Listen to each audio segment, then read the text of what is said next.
Do you know what it feels like to be in the space of grace? Welcome to Simply Sarah. I'm Sarah Stockham, and today in our conversation, you're going to be fully immersed in that. And I'm so excited that you are here, whether you are here in person, listening to it live, or you're listening to it later on. Welcome.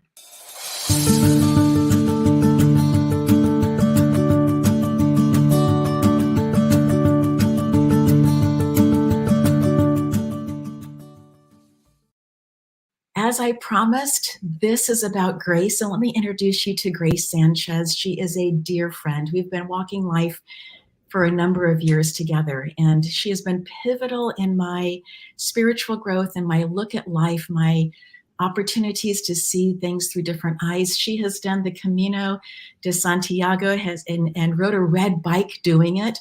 She has written, she is a multiple business owner. Grace, you have such an incredible story. I'm just going to get out of the way and would love for you to share how you got to where you are today. Oh, thank you, Sarah. Well, first of all, this is amazing to be with you. And yes, as I look back of where we started and how our paths crossed, and here we are with you, Simply Sarah, I feel honored to be with you. So, um, as you pose that question of, how did I get to where I am? Oh my gosh, I think it would be amazing to find all these connect the dots. And honestly, Sarah, I think that one thing that I think is important to share is that even at a young age, as a young girl, I remember always having this vision of, whatever my job was going to be, I knew that I wanted to dress nice. I knew that I wanted to have a briefcase. I don't know where that came from. A little Mexican girl from Compton envisioning herself carrying a little briefcase. So I always had this vision. I had this little vision of maybe, growing up in Compton with immigrant parents, success is viewed through that lens of someone who seems accomplished or maybe is got a professional job versus something that maybe I was exposed to. So I would say with that, then adding the fact that God just always seemed to open a door. And truly, I would say if I had to connect all the dots, they just were opportunities that presented themselves.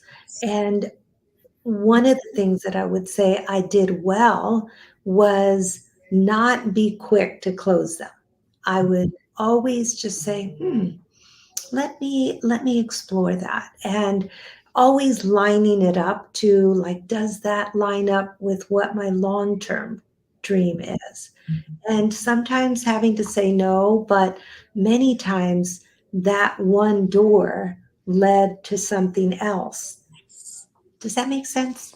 No, it completely makes sense. And I just so received the beginning of what you're saying, that you had a vision, you had a desire that was placed in your heart, but that you also saw that God was giving you these opportunities. And those were opportunities for you to sit with and not be so hasty in making a decision in, but listening and just kind of asking questions and seeing how that might land, what the next piece might be in that process. And I love that you had this desire from a young age. It's such a beautiful thing. And has that been able to weave through your life, the having the briefcase and moving towards that? Absolutely. But it's funny because right now while you were sharing that, a little memory came to me, and I think it's important to just share it. So I'm going to give you a little background context. So both parents came from Mexico, came on a program at the time in 1950 called the Bracero program. It was an agricultural agreement between Mexico and California. So my parents were migrant farm workers, came with dreams and aspirations. So I'm the baby of the family of six. So all of my other siblings were really more born and raised in the fields in terms of like, working in central or living in the Central Coast, but I was born in the city where my parents were able to have a home. So my life was a little different. The age difference between my oldest sibling and myself is 13 years, and then the brother above me is 8 years older. So, in a way, I was somewhat of an only child because by the time I was 10, everyone was married and out of the house, and I was alone with my parents. So I must have been 12, maybe 13, like seventh or eighth grade. And in the next city where we lived in Linwood, there was a retirement home, a convalescent home back then, they used to call them. And I remember it was a Saturday, and I said to my mom, Mommy, I want to go, let's go get some fruit. I want you to take me to this home. I want to go in and see if I can volunteer. I was 12 years old, you know. How did I get that? Where did that come from? I have no idea. But I went and I bought a bag of bananas and apples and just things. And I got to the front desk, and I remember my mother did not come in with me. I walked in, I introduced myself. I said that I wanted to volunteer and I wanted to know if I could just go to each room and just say hello. And if they felt like they wanted a piece of fruit, if I can do that. So fortunately, the receptionist or whoever was there was very open. They probably hadn't had that too many, questions like that. So they let me come in. And I went back outside to my mom and I said, pick me up in 2 hours. I'll be here for two. Well, that began something. I would do that every Saturday. Then it went to 3 hours and then I started reading like to the elderly. And then I would ask a lot of questions. And then, I just found that I had this passion to help people. And so that's where I think looking back now, my mom could have said, no, I'm not going to let you go in there. Or, she could have said, Grace, what are you doing? But she was encouraging and she saw that as something that was within me. So I feel like that was the foundation of things that began to build. So at that age, at 13, I became the ASB president of my junior high school. And I remember it's crazy. I remember meeting, with the ASB and, asking like, well, what do we want to do? What's our goal this year? And they wanted to go to Disneyland and like, a big trip. So I said, well, we're going to have to raise money. And it all began like this budget. Okay, how many students, all of this. And so I led this charge at seventh grade. And I raised money, and it was so funny because I remember calling Helen Grace Candy. I don't know if you remember. We used Yes. to make turtles, Yes. caramel candy. Yes. And I got them, negotiated, worked with the principal, and we had our big first assembly. And I remember that day thinking, like, okay, you know what? You're the leader and you're going to have to lead by example. So you better be prepared for how many boxes are you going to take to sell. So there was like an award thing, like if you sold so many, you got like a, different award type things. So that day I went out, told my mom to bring the car to the back, and I took home 3 cases. Now, 3 cases Wow. had Great.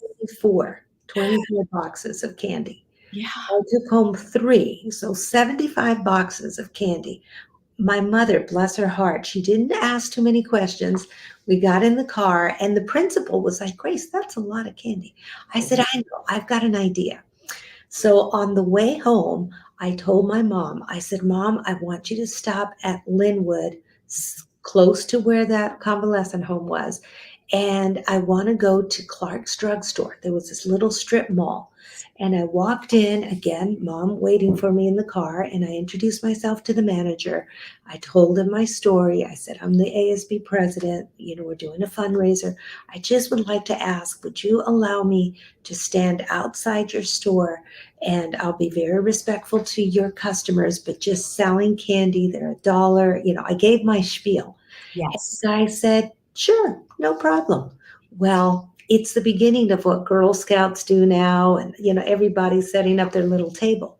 Yes. Well, that was right after school. So I ran, mom took me home. I did all my homework, had my dinner.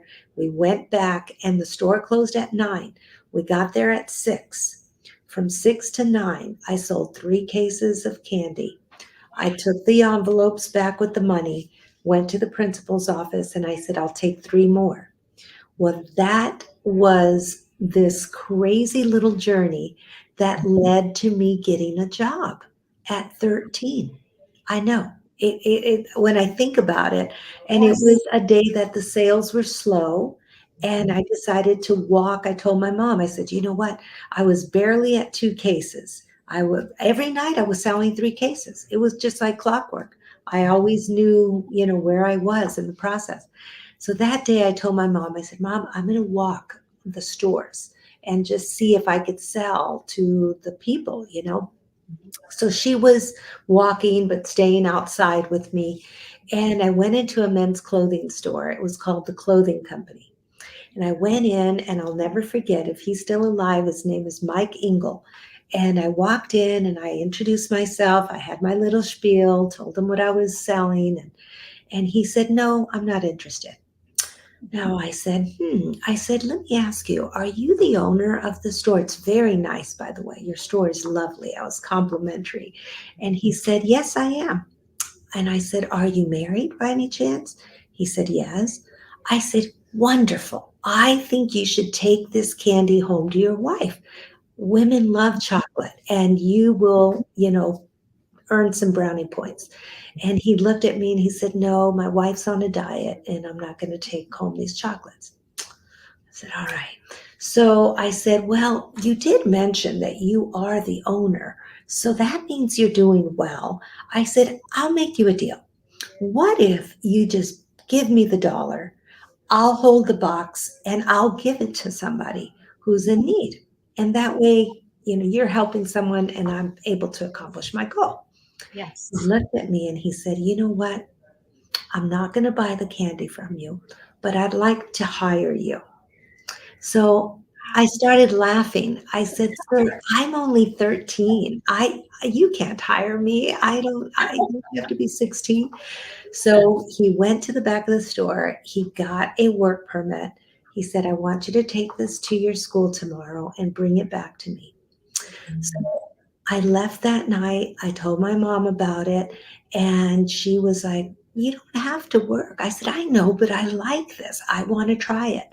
So I went back that next day, gave the money to my principal, told him about this work opportunity.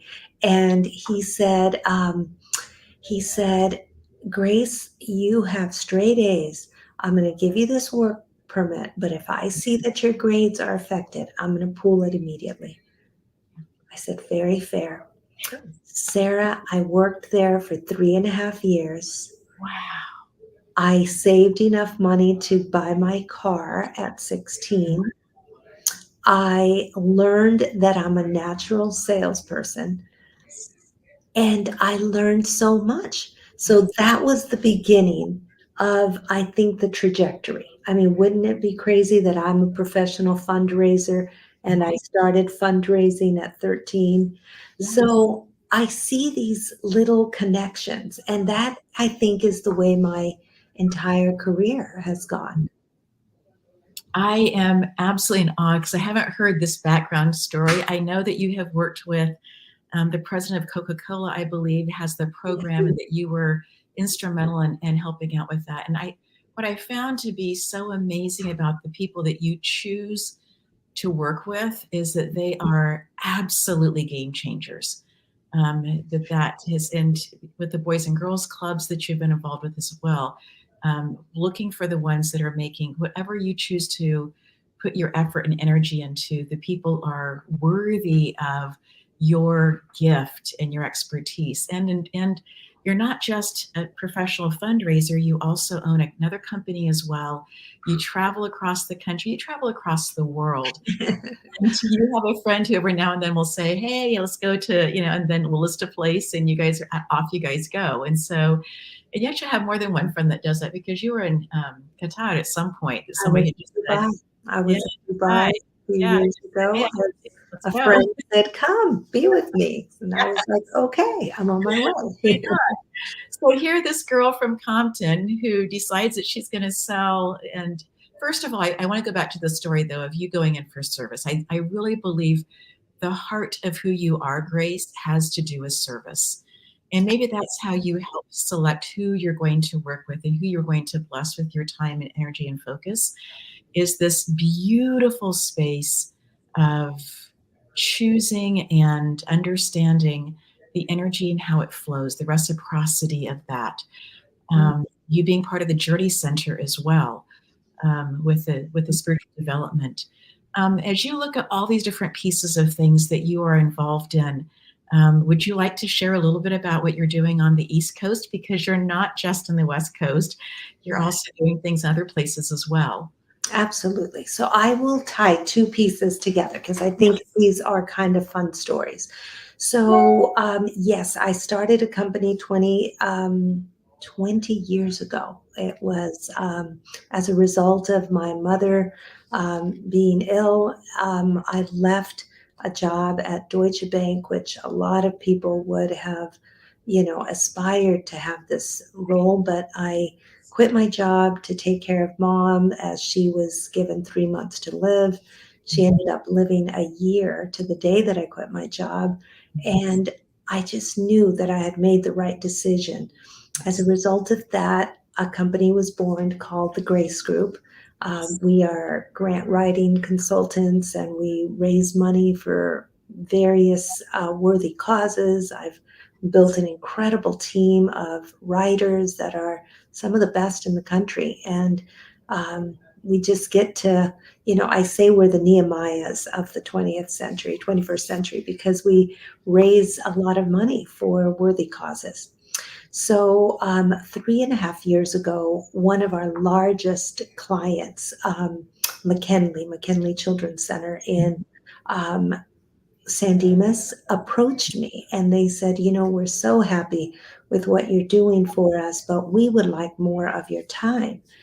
I said, let's see, what does that mean, right? So they offered me to join them as a senior vice president of their development efforts. And the CEO, I remember sitting there and I said, you really threw me a curveball. I wasn't expecting this. And he was very kind and very understanding. And I said, look, I have a company. I can't make a decision just for myself. I have a lot of people whose lives depend upon our work. And he said, oh, no, I'm not asking you to let go of that. We just want you to lead our effort. So I told him, look, I'll give it a shot for a year. And if it doesn't work, we can both agree that we gave it a shot. Well, Yes. that's been 3.5 years. And I promoted from within at the Grace Group. So I'm not involved in the day-to-day operations, but I give a lot of attention to McKinley. And I built a team here and we're just really, really doing some great things. I say that with a lot of humility because, it takes a team effort to be able to do that. So now we'll get to New York. So my older sons, I have a total of 3 children. The 2 sons live on the East Coast. They are married. They have families. One's in Rhode Island. He has 3 children with his beautiful wife, Megan. My middle son is an architectural designer. He lives in New York. His wife owns a floral business, very successful. They have one little guy and one on the way. So when I would go visit them, they moved to this little place in the Hudson Valley called Newburgh, New York, and they left Brooklyn. to go live there about 5 years ago. And so when I would go visit them, they would take me to this little shop, and it's called Field Trip. And I would go in there, and I was introduced to a product that they make from their company called Hudson Naturals, and it's a body butter.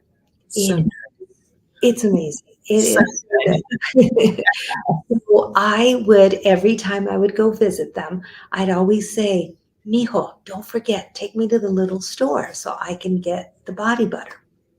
So I would go home with a jar, and sometimes I would buy a little extra, give them as gifts. So 2 years ago, my son informed me that they were going to be closing the store. And I said, wait a minute, what do you mean? And he said, yes, the business has been for sale. The owner has had some health issues, and they decided that they want to sell and close. So I was heartbroken. I was like, wait a minute, where am I going to get this body butter from? So there were a lot of selfish motives. I said to my son, I said, why don't you see if we could just have like a little Zoom meeting? And we were in the midst of the pandemic, right? We were still experiencing things. So I, we had a Zoom, we struck a deal, and we closed in 30 days. So I bought a company that I had no knowledge about, never done retail other than that 13, my first job at 18. Yes. I've never run production. I don't know anything about making anything really like, product. But I got the patent to all of our stuff. And more importantly, this little town along the Hudson River, I think this little store was a little light of sweetness. It was named Field Trip because the previous owner, wanted it to be like a place where people would come when they would leave the city. They would go on a field trip to the Hudson Valley. And so everything that is sold there are things that are locally curated. Local jams, local honey, products from the Hudson Valley. It's kind of like a one-stop. You get all of this experience. So here I am. I take this quantum leap.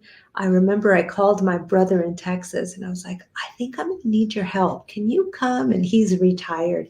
And I pulled him out of retirement to come and just, be part of production at the beginning. And, Sarah, I think what I've come to realize, and these are words that I will credit my oldest son with.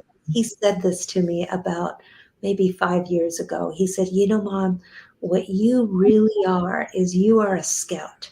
You find talent Yes. and you build teams. So that's what's happened there. I found these amazing. It's a couple, and she just loves the store, and she's become the manager, and it's just this beautiful thing. Which I think one thing that is important. Obviously, I've shared about my children. I purchased a second home in 2019 in Connecticut because I wanted to have a place to gather the children. So Rhode Island and New York, in the middle, right in the middle, is New Haven, Connecticut, and that's where Yale University is. So I purchased a home there to have a halfway point for the kids to gather. So I joke and I say that I've given a new meaning to the halfway house. Yes. Yeah. So it's been a fun thing to gather and to bring the kids together, and to also invite other friends and family, and having a place to share. And so I think, Sarah, what I would like to kind of come back to is service and family. Family is really the foundation for me. I joke and I say that I bought this company, yes, for the body butter, but it really was a reason and a purpose to be able to have a presence in my children's life. And the older son and his wife, they live around the corner from her parents. So they have a built-in support system. My son in New York, her parents are from Claremont as well. So there's no one there. They don't have, a babysitter if they want a date night. I mean, they do. Just have to pay for somebody, but they don't have family where they can say, come over for dinner. We're having tacos tonight. Or Yes. so I felt like that was important to me. And so the big key, I think, to all of this is, Airbnb ventures kind of appeared as an opportunity. So if you had to look at the multifacets, right? I still own the Grace Group, even though someone else runs it. Yes, I am an employee. I'm a senior vice president of a very large. We're almost 50 million in as an agency, 400 employees. Um, I own this little store that's sweet and this product that is, Wonderful. growing. Yes, it's amazing. Um, I have Airbnbs as ventures, as real estate, but all of that is irrelevant if it's not tied to my family. Yes. And I think what's happened too, Sarah, is that one thing that I've found out and I learned about myself is that I tend to build little families in each venture. So Yes. each Airbnb has its own little family, and that's Yes. the cleaning crew, the handyman, and the gardeners, right? Yes. I Yes. can't do it without them. Yes. Grace Group, I have employees that have been with me 17, 15 years, 13 years. That's rare. Consultants, they burn and churn. People are leaving every year pretty much. So to have people that stay, and my housekeeper in California, she's been with me 30 years. She was my nanny with my children. So, I think of the key is relationships, and the key is, what's now at the store are people that, we have family dinner every time I'm there. um, the one staff, their husband wife couple, they have two little girls. Well, now they're part of our family. When we go to Connecticut, they come. It's just McKinley. I've built a family team here. So I think at the end of the day, Sarah, what I was at 13 when I wanted to go to the senior convalescent home is that I love people. I love people, old people, young people, children. I just love people. And, I've been able to build something.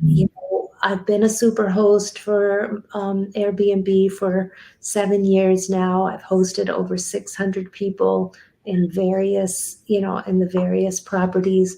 And I take that job so seriously. Like, I, leave them care packages when they arrive. I Yes. joke, I say I'm in the hotel business. I want people not only to leave a positive review, that's irrelevant. Yes, that's what we aim for, but I really, really want them to have an experience that they can say, wow, here's this lady that, if she accommodated an early check-in, or, someone, I mean, I'll give you an example. A lady who stayed at the house in Claremont like 3 visits ago. I mean, it's been over a month. She messaged me and said, I think I left a black dress in the closet. Oh, Would you be willing to check? So I told her, look, my housekeeper's the one who maintains things. I can check, but I won't be back. I was on vacation last week. So, of long story short, I found her dress. And you know what? I'm going to mail it this afternoon. course you are. Yes.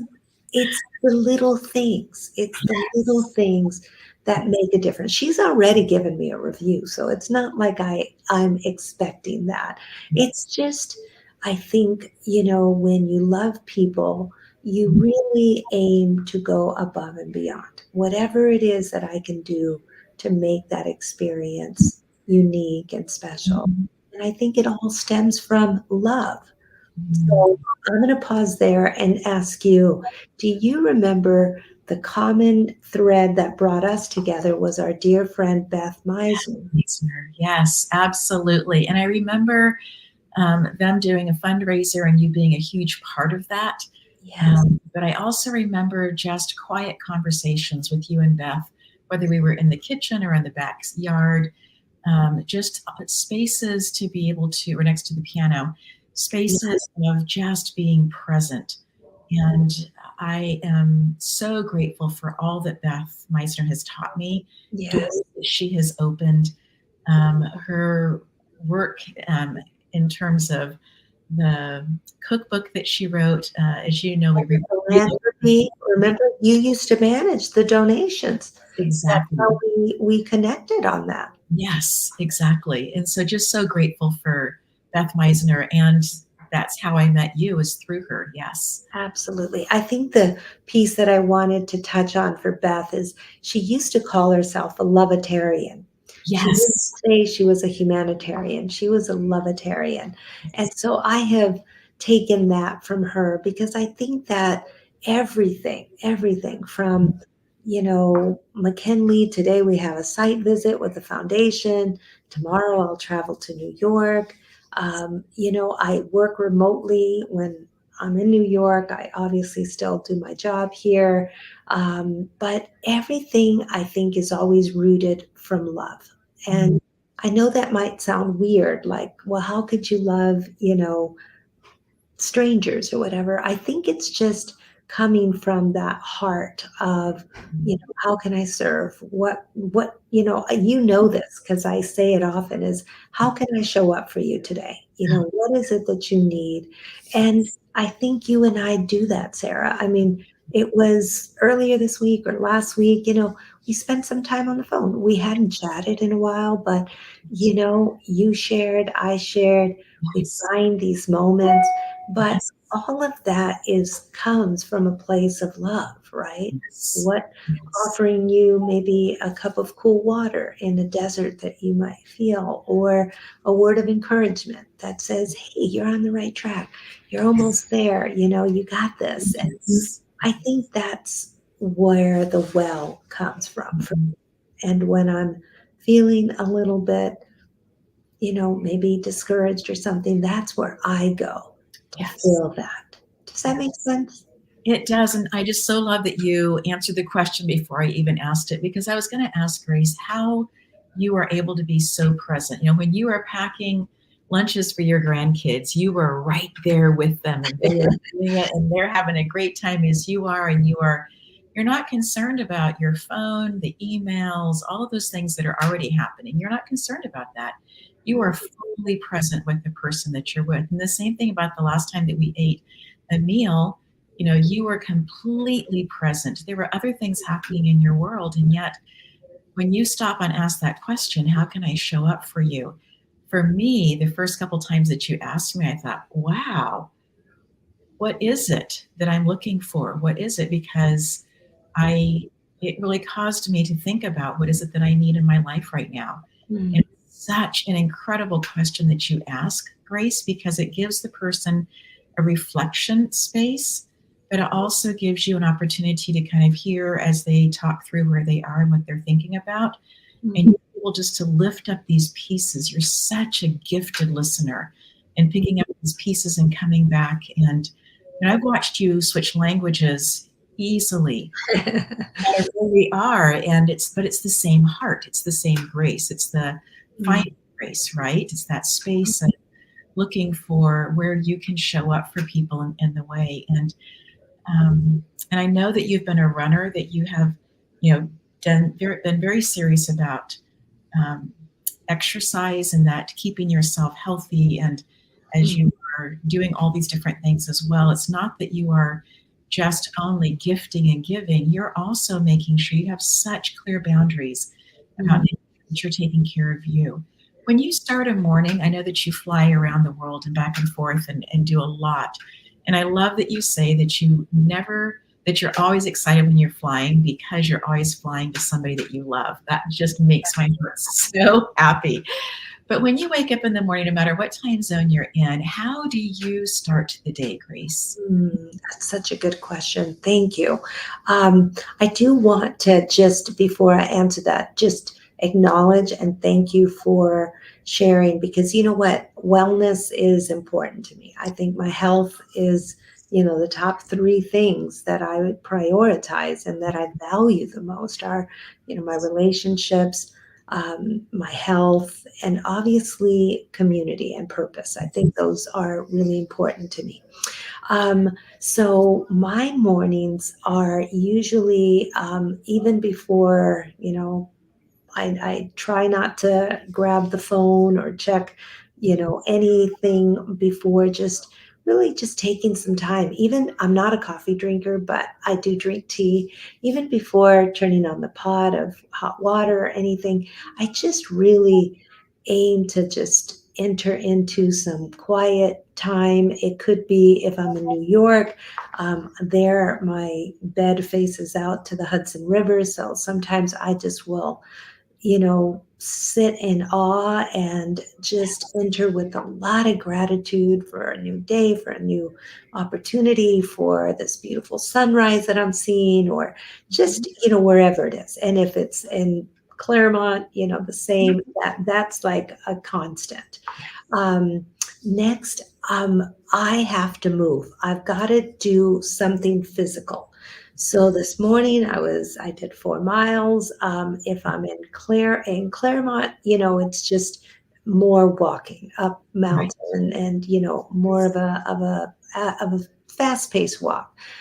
In New York, I do have a Peloton, so it faces the river. So I always say that being on the bike is something that I really value, because it just really gives me that energy.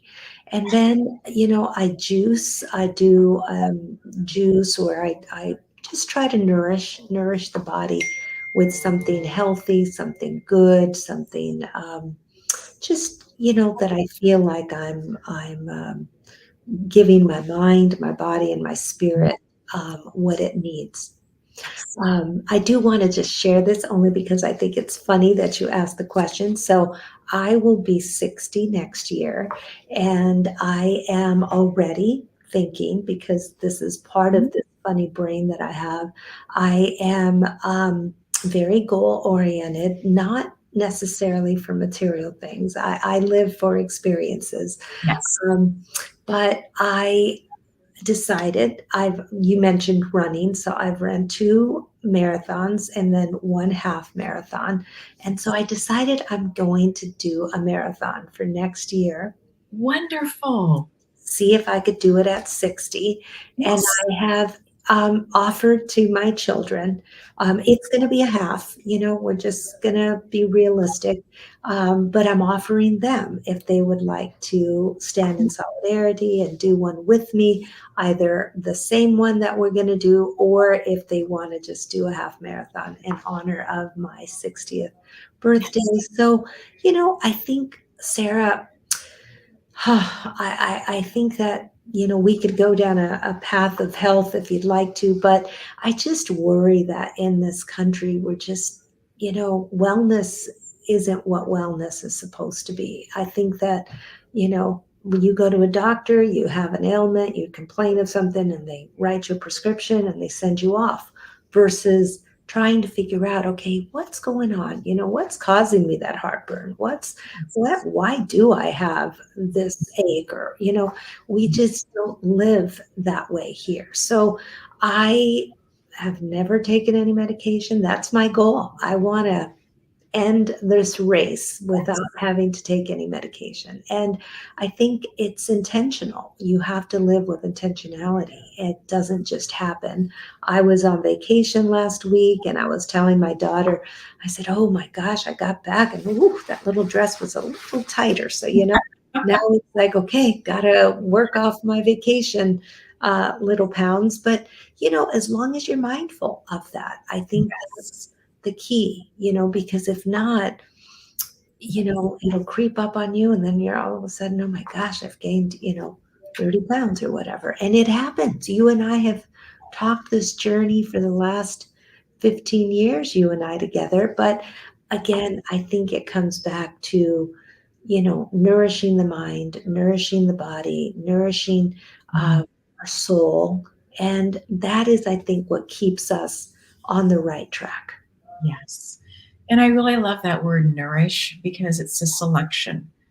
There's a plethora of things out there spiritually that we can be feasting on, and Absolutely. to be selective in that. There's a plethora at the store, whether you choose big box or organic or Saturday farmers, it doesn't matter. There's a plethora of options. And again, that choosing to be selective. When we look at um, places of worship, there's a plethora of them, and being Absolutely. selective and making those choices. And sometimes that means being in the front row, and sometimes it means being in the back row, and sometimes it could even be just needing some silent time to be able to hear differently. Mhm. And community is so radically important. That was one of the takeaways for me from being shut down. We gratefully, our daughter was home. She'd come back to moved back home to finish up her PhD, and then she had a one of her best friends from speech and debate when they were in seventh grade had landed in town the night before everything shut down, and she was staying with us, and so we said shelter in Wow. place. And so she ended up being with us for 3-ish months, 2.5 to 3 months. In that process of having other people to have conversations with and to learn more about what they were doing and sitting every evening. And, we had not been a family that had been sitting down for dinner for a period of time with um, games and other things that were going on. We just we were more of a breakfast morning, but the sitting down in the evening, we hadn't quite. Anyways, during the shutdown, that really became something that our day focused on, about who was going to be making the meal, how are we going to forage the things that we needed for the meal, and then having that time together and talking about the recipes and talking about and just but creating this community space. And I will forever be grateful for Mhm. those hours, those evenings of just long dinners, whether they were inside or we had that beautiful backyard where we could sit outside that we did so I, often. I loved your backyard. So Yes. beautiful. Yes. Again, choosing, making those choices of how we're going to, even in the midst of stress and pain and concern, choosing how we're going to be connecting in with. And so I think we're going to have dancing around a little bit the word stress. I Mhm. know that, running 4 miles, that's going to absolutely get that stress out for you. For me, in the space that we're in right now has been, yes, doing some distance walking, but working really hard on the land. There's just been so much for us to do Mhm. here. And so just physically, dripping and draining and allowing the body the opportunity to um, learn the land, for the land to get to know us as well. So that's how I'm currently working through stress. Mhm. But I think in the bigger picture, yes, how we stay hydrated, how we choose or don't choose the beverages that we drink, how we choose or don't choose the food that we eat, those pieces. But in those moments that you are feeling stress, how Mhm. do you choose to hear it? And then how do you choose to respond to it, if you don't mind sharing?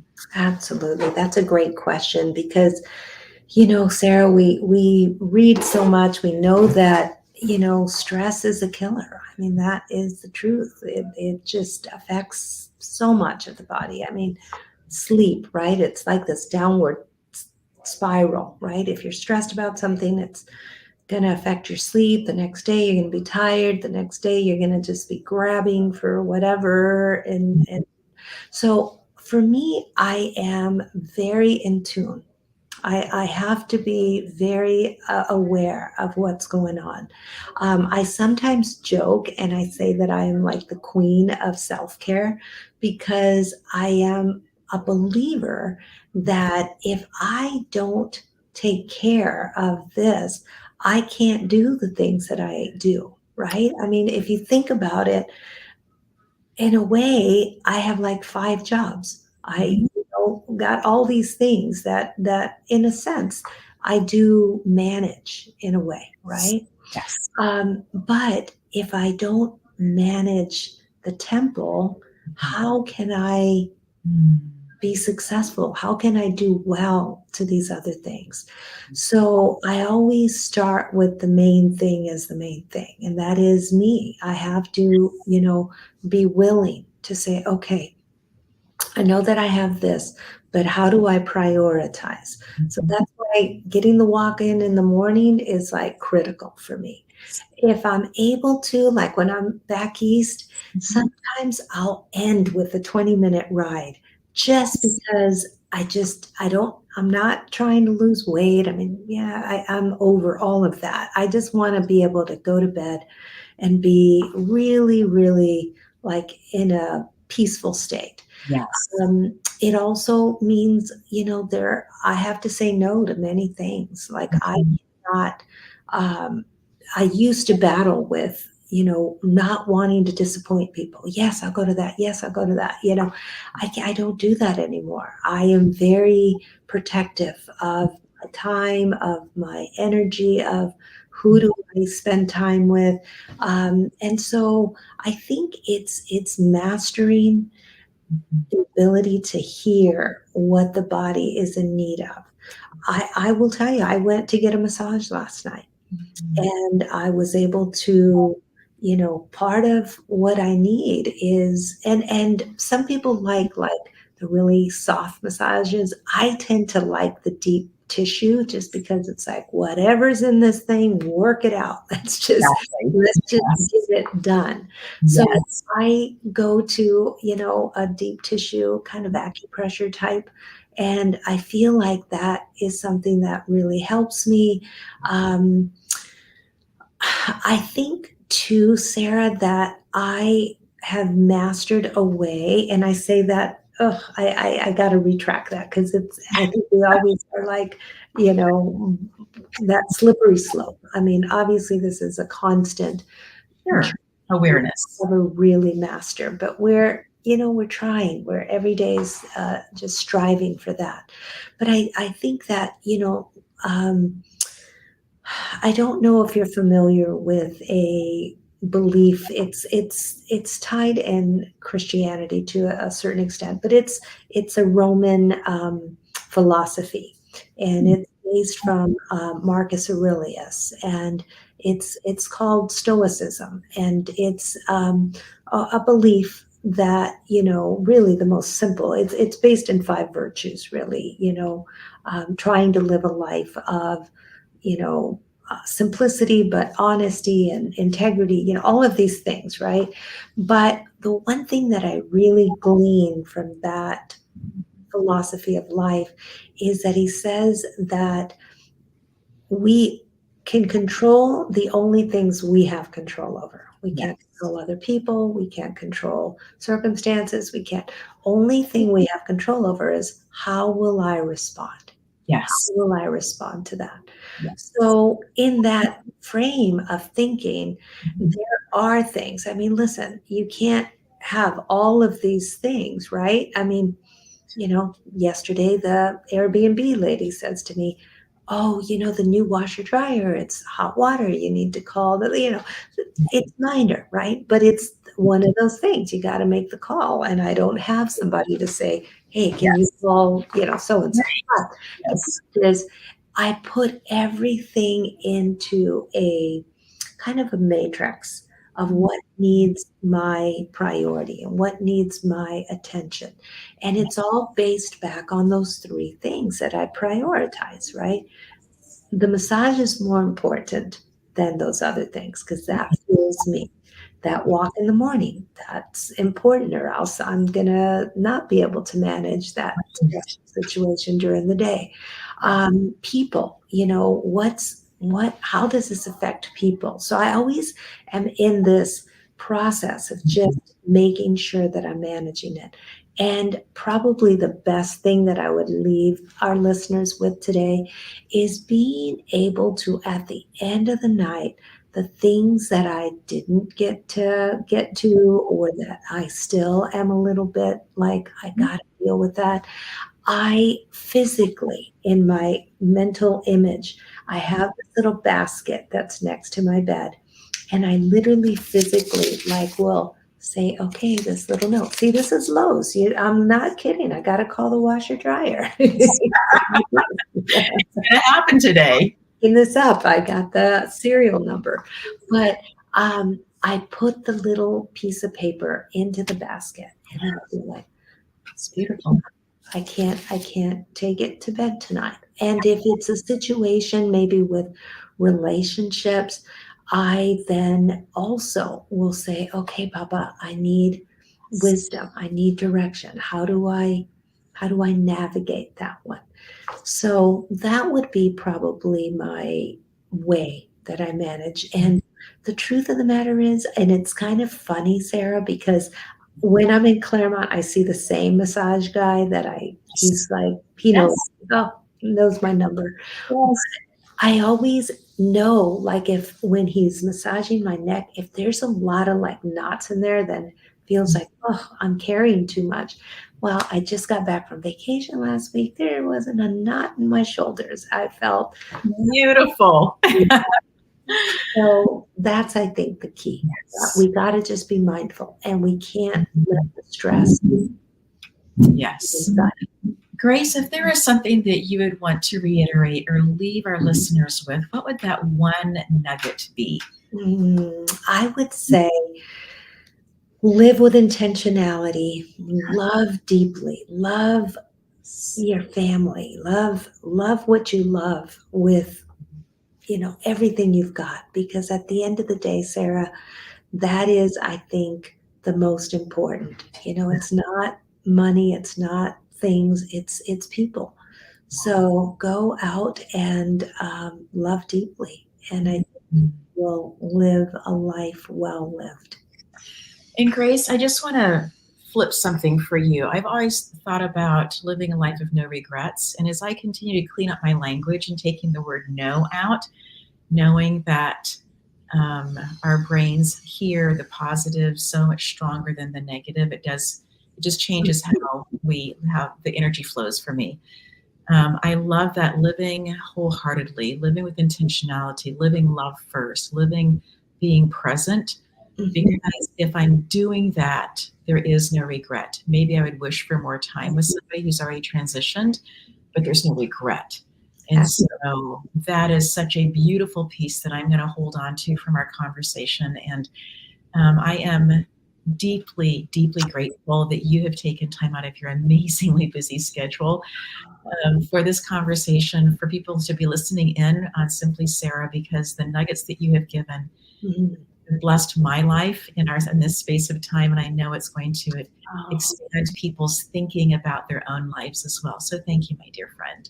Sarah, it's an honor, truly. Thank you for allowing me to share the time with you. Absolutely. Thank you. So in this space, we're going to just quickly remind you that the Mama Lynn Center is a place that if you're interested in helping people in a third world country be able to start their lives in a different way, that we are continuing to fundraise for sewing machines for that. And I do have just enough time to go ahead and play that before we wrap up today. So here is the conversation about the Mama Lynn Center. Do you wonder if you can actually make a difference in a war-torn country half a world away? One man has decided a difference can be made. The Mama Lynn Center in Central Congo gives women who have been ravaged by war a chance at a new life. Women and their families, including husbands, come to learn how to move forward. The women are taught sewing skills to be able to create an income.